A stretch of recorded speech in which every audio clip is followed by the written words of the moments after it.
मूसा आलैहिस्सालामेर যুগে বানি ইসরাইল জামানার এই ঘটনা। এক বন্ধা লোক ছিল, সেই বন্ধা লোকের ভাইপো মালের লোভে তার চাচাকে হত্যা করে ফেলে এবং হত্যা করে রাতারাতি অন্য একজনের বাড়ির সামনে রেখে দিয়ে আসে। হঠাৎ সকাল হতে হতে গ্রামের মধ্যে হইচই, তাকে কে যেন মেরে ফেলেছে। গোটা গ্রাম দুই ভাগে বিভক্ত। একদল দোষারোপ করছে তার বাড়ির সামনে যখন পড়ে আছে সেই বাড়ির লোকই মেরেছে, এবং অন্য গ্রুপ বলে যে আত্মীয় স্বজনদের মধ্যে কেউ মালের লোভে মেরে ফেলেছে। এই নিয়ে তাদের মধ্যে যখন মতবিরোধ হলো, আল্লাহ তাআলা কোরআনুল কারিমে সেই কথাটাই বলে দিলেন। সূরাতুল বাকারা 2 নম্বর সূরা আয়াত নম্বর 72, ওয়াইজ কাতালতুম নাফসান ফাদারাতুম ফিহা ওয়াল্লাহু মুখরিজুম মা কুনতুম তাকতুমুন। তোমরা যখন একটা মানুষকে মেরে ফেললে এবং গ্রামের লোক দুই তরফা হয়ে দুই ভাগে বিভক্ত হয়ে একের অপরকে দোষারোপ করতে লাগলে, মতবিরোধ দেখা দিল, মতনৈক্য দেখা দিল, তখন তোমরা কি করেছিলে? সমস্যা সমাধানের জন্য বুদ্ধিমান বুদ্ধিজীবী লোক তারা বলেছিল, চলো আমাদের মুসা আলাইহিসসালামের কাছে ঘটনা তুলে ধরে আর সমস্যা সমাধানটা নিয়ে চলে গিয়েছিল তারা মুসা আলাইহিসসালামের কাছে এবং রেজাল্ট পেয়েছিল। আল্লাহ তাআলা বললেন, ওয়াল্লাহু মুখরিজুম মা কুনতুম তাকতুমুন। আল্লাহ তাআলা তোমাদের গোপনীয় কথাকে প্রকাশ করিয়ে দিতে পারেন, তোমাদের ঢাকা কথাকে বের করে দিতে পারেন, যা তোমরা গোপন করে রাখো। তো মুসা আলাইহিসসালামের কাছে এসে তারা কি বলল? লাশ পড়ে আছে যে আমাদের এই ঘটনা ঘটে গিয়েছে, সমস্যার সমাধানটা দেন। হযরতে মুসা আলাইহিসসালাম বললেন, ওয়াইজ ক্বালা মুসা লিকাওমিহি, যখন মুসা আলাইহিসসালাম নিজের কওমের লোকেদের বলে দিলেন, ইন্নাল্লাহা ইয়ামুরুকুম আন তাজবাহু বাকারা, নিশ্চয়ই আল্লাহ তাআলা তোমাদের জন্য একটা গাই জবাই করার হুকুম দিলেন। একটা গাই জবাই করো, সেই গাইটা জবাই করার পরে দেখবে রেজাল্ট পেয়ে যাবে কে তাকে মেরে ফেলেছে। তার শরীরে মাংস স্পর্শ করবে, সে বলে দেবে। এইবারে তারা খুবই জটিল, ভয়ঙ্কর, ডেঞ্জার কম ছিল।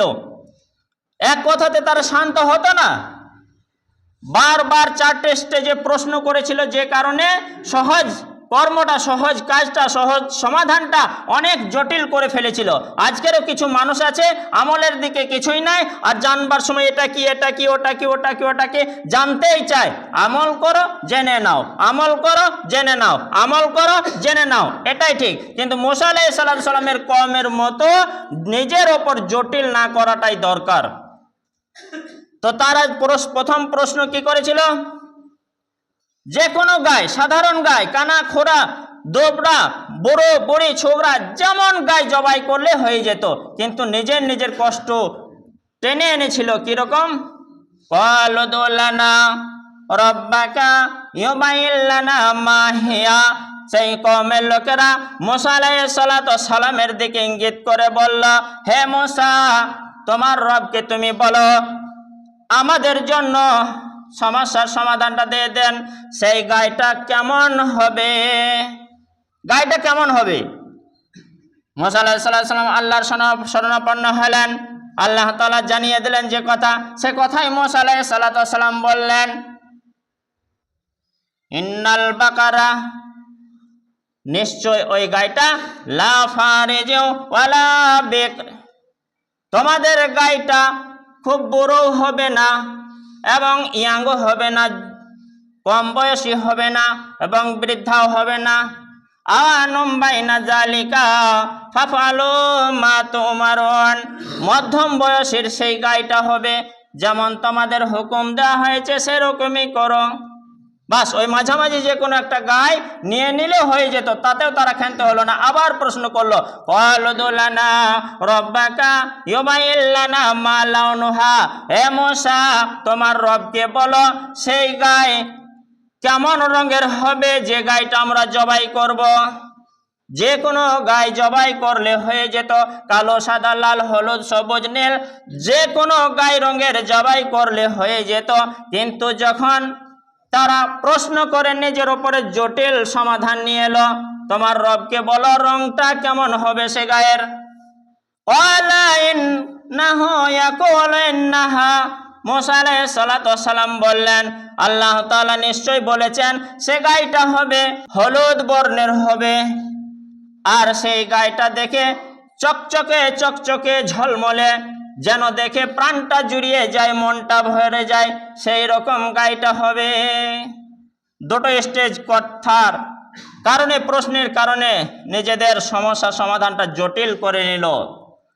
তারপরে আবার প্রশ্ন করলো, ক্বালুদুলনা রাব্বাকা ইউবাইয়িন লানা মা হিয়া, হে মূসা আবার আল্লাহর কাছে শরণাপন্ন হয়ে আমাদের সমাধান দাও, সে গাইটা কেমন হবে।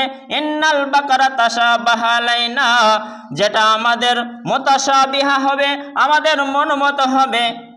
ওয়া ইন্না ইনশাআল্লাহু লামুহতাদুন, আর সেই গায়ের দরুনে আমরা যেন সঠিক সমাধানটা পেয়ে যাই। এবার আবার আল্লাহ তাআলা জটিল করে দিলেন, আল্লাহ তাআলা আবার কষ্ট তাদের ওপর দিয়ে দিলেন। মূসা আলাইহিস সালামকে বললেন, বলো। ক্বালা ইন্নাহু ইয়াকুলু ইন্নাহা বাকারাতুন লা যালুলু তুসিরুল আরজা ওয়া লা তাসকিল হারসা মুসাল্লামাতুন লা শিয়াতা ফিহা। হে মূসা, তুমি তাদেরকে বলে দাও, সেই কওমের লোকেদের বলে দাও যারা বারবার প্রশ্নের সম্মুখীন করে তোমাকে, সে গাইটা হবে কোন জমিতে যেন তাকে চাষ না করা হয়েছে, এবং কোন রকম তার উপর ঘাড়ে জোয়াল দিয়ে বোঝা বহন না করা হয়েছে, একেবারে স্বাধীন গাই। সেই জামানায় গাই দিয়ে, গরু দিয়ে চাষের ক্ষেতের কাজ করা হতো, বোঝা বহন করা হতো, মাল বহন করা হতো। তো সেই গাইটা যদি প্রশ্ন না করত, চাষের জমিতে খাটিয়ে খাটিয়ে যদি দুর্বল হয়ে থাকতো, হয়ে যেত, বোঝা বহন করে করে বুড়ি হয়ে যেত, কিন্তু তারা প্রশ্ন করার কারণে জটিল হয়ে গেল কাজটা। আল্লাহ তাআলা বলে দিলেন, সেই গাইটা যেন কোনো রকম চাষের জমির ক্ষেতের কাজ না করেছে, কোনো রকম বোঝা বহন না করেছে, সেই গাই হতে হবে। এবং সুস্থ, অসুখওয়ালাও যেন না হয়, সবল, সুস্থ, হৃষ্টপুষ্ট, তরতাজা, ফুর্তিওয়ালা সেই গাই। তখন তারা কি বলল, ক্বালুল আনা জিতা বিল হক, হ্যাঁ এবার আমরা পেয়ে গেছি আমাদের সত্যের সমাধান। ফাযাবাহুহা ওয়া মা কাদু ইয়াফআলুন, মূসা আলাইহিস সালাম বললেন, হ্যাঁ এবার তোমরা সেরকম গাই জবাই করো, যে জিনিসে তোমরা অগ্রাধিকার দিচ্ছিলে না, আসছিলে না, আগে আসছিলে না, করতে চাইছিলে না, সেই জিনিস তোমরা এবার সমস্যার সমাধান পেয়ে গেছো, যাও সেরকম গাই। আচ্ছা বলুন তো, প্রত্যেক গ্রামে গাই পাওয়া যাবে, সাধারণ গাই যেমন হোক, কিন্তু প্রথম স্টেজ শর্তে কি, তারা প্রশ্ন করার কারণে বড় যেন না হয় গাইটা, আর খুব কম বয়সের যেন না হয়, মাঝামাঝি বয়স হয়, 1 নম্বর শর্ত। 2 নম্বর শর্ত রং, রং যদি তারা না জিজ্ঞেস করত, যে কোনো রঙের হলে হয়ে যেত, কিন্তু রং জিজ্ঞেস করার কারণে সেটা একেবারে পাকা হলুদের মতো যেন রংটা হয়, সেই গাই চলে এলো। এ গাই আমরা যদি এখানে খুঁজি পাচ্ছি না, হ্যাঁ যদিও হচ্ছে বুড়ো হয়ে যাচ্ছে, হলুদ বর্ণের হচ্ছে, চলবে না। আল্লাহ বলেছেন বা ইয়াং হয়ে যাচ্ছে, চলবে না, মাঝামাঝি বয়স হতে হবে, হলুদ হতে হবে। দ্বিতীয় কথা, মাঝামাঝি বয়স হচ্ছে, হলুদ হচ্ছে, কিন্তু দেখা যাচ্ছে কাঁধে জোয়াল চাপানো আছে, বা 1 বিঘা হয়ে জমিতে হালও বোয়ানো আছে, সেটাও চলবে না। এরকম এমন একটা গাই নিজেদের প্রশ্নের কারণে পেয়ে গেল, যে খুবই তাদের কাছে সমস্যা চলে এলো, জটিল। এবার যা হোক, খুঁজতে খুঁজতে একটা লম্বা চওড়া একটা ঘটনা আছে, যাই হোক তাদের কাছে সেই গায়ে অনেক প্রচেষ্টার পর মিলল, লাশ কিন্তু পড়ে আছে ওখানে, অনেক প্রচেষ্টার পর মিলল। তাফসীর ইবনে কাসিরে উল্লেখ আছে যে যেমন তেমন গায়ে আমরা যদি কিনতে যাই, সাধারণ গায়ে এখন 20,000 টাকায় মাশাআল্লাহ হয়ে যাবে, 20,000 টাকায় হয়ে যাবে। তো ধরুন সেই মূল্যের দর অনুপাতে বনী ইসরাইলের জামানায় সেরকম সাধারণ মূল্য ছিল, কিন্তু এই যে গায়ে একটা শর্ত দিয়েছিল, সেই গায়ে ওই এলাকা জুড়ে একটাই ছিল, একমাত্র, অহরহ ছিল না, একটাই। ওই রকম তিনটে শর্ত চাপানো গায়ে একটাই ছিল। ওই গায়ের মালিক কিন্তু বলছিল যে আমি এটা বিক্রি করব, তবে মূল্য চড়া দামে নিতে হবে। কে? 1 দিরহাম, 2 দিরহাম, 5 দিরহাম, 10 দিরহাম এরকম নয়। ওই গাইটার চামড়াতে, মাংসটা ছাড়িয়ে নেওয়ার পর যে চামড়া হয়, চামড়াতে গোল করে রাউন্ড করে ভিতরে যতগুলি সোনা ধরবে, যতগুলি স্বর্ণ ধরবে, সোনা, যত ভরি হোক না, যত কেজি হোক না, যত কুইন্টাল হোক না, আমরা জানি না, ওই গাইটা বিক্রি করতে পারে। কিন্তু ওই চামড়াতে যতগুলি সোনা ধরবে, সেই স্বর্ণের বিনিময়ে আমরা গাইটা বিক্রি করতে পারি। তারা তো একটু পেছিন গেল, আর না নিলেও হচ্ছে না। আমাদের গোটা গ্রাম অশান্তিতে ভুগছে, তো নিতেই তো হবে। ঠিক আছে, সমস্যার সমাধানটা নিজে নিজে জটিল করলো বটে। গোটা গ্রাম মিলে চাঁদা করে হোক, কারেকশন করে হোক, যেমন করে উপায় হোক, তারা টাকা জোগাড় করে বা স্বর্ণ সেই পরিমাণে জোগাড় করে মূল্য দিয়ে দিল, গাই নিয়ে নিল। গাই এনে জবাই করলো। আল্লাহ তাআলা বলেছিলেন, ফাকুলনা জরিবুহু বিবাদিহা, ও মুসা, তোমার কওমের লোকেদের বলে দাও সেই গাইটা জবাই করবে। আর এই জবাই করা গাইটা এক টুকরো মাংস নিয়ে যে মাইয়েত আছে, বন্ধ লোক, বাঁঝা লোকটি আছে, তার শরীরে এরকম ছুঁড়ে স্পর্শ করে মেরে দেবে।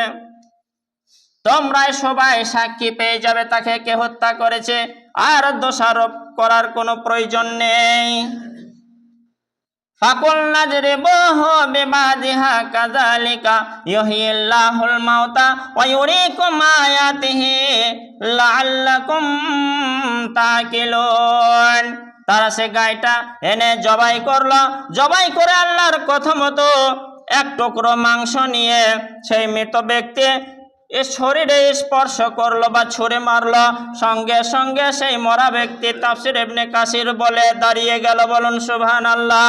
দাঁড়িয়ে যাওয়ার পর গোটা গ্রাম তার দিকে তাকিয়ে আছে, কান পেতে, চোখ দৃষ্টি দিয়ে। কে মেরেছে বলবে আমরা শুনবো নিজের কানে। হঠাৎ করে দাঁড়িয়ে গিয়ে তার দিকে ইঙ্গিত করলো, নিজের ভাইপোর দিকে। ভাইপো তো মনে করে আমার নাম বলতেই পারবে না, আমি যে গ্যারাকল করে দিয়েছি, যে চক্রান্ত ছেঁধে দিয়েছি, যে সিস্টেমে লাশটা ফেলেছি, আমাকে কেউ ধরতে পারবে না। কিন্তু আল্লাহ তাআলা কাযালিকা ইউহিল মাউতা ওয়া ইউরিকুম আয়াতিহি, আল্লাহ তাআলা মুখরিজুম মা কুনতুম তাকতুমুন বললেন, আমি এইভাবে গোপনীয় জিনিসকে বের করে এনে প্রকাশ করে দিতে পারি। সে জীবিত হয়ে নিজের ভাইপোর দিকে ইঙ্গিত করে বলে দিল, আমার ভাইপো মালের লোভে আমাকে মেরেছে। বলুন সুবহানাল্লাহ। বাস, আগুন নেমে গেল গোটা গ্রামের। সবাই বুঝে নিল যে চাচাকে মেরেছে তার ভাইপো। কত বড় একটা গ্যারাকল করে গোটা গ্রামটাকে অশান্তিতে লাগিয়ে দিয়েছিল, ফেলেছিল। তো আল্লাহ তাআলা তাই বললেন যে এইরকমই আল্লাহ তাআলা জীবিত করেন, আর জীবিত করে তোমাদের সামনে গোপনীয় জিনিসটাকে প্রকাশ করে দেন, যাতে করে তোমরা জ্ঞানী গুণীরা বুঝতে পারো। এই ছিল ঘটনা।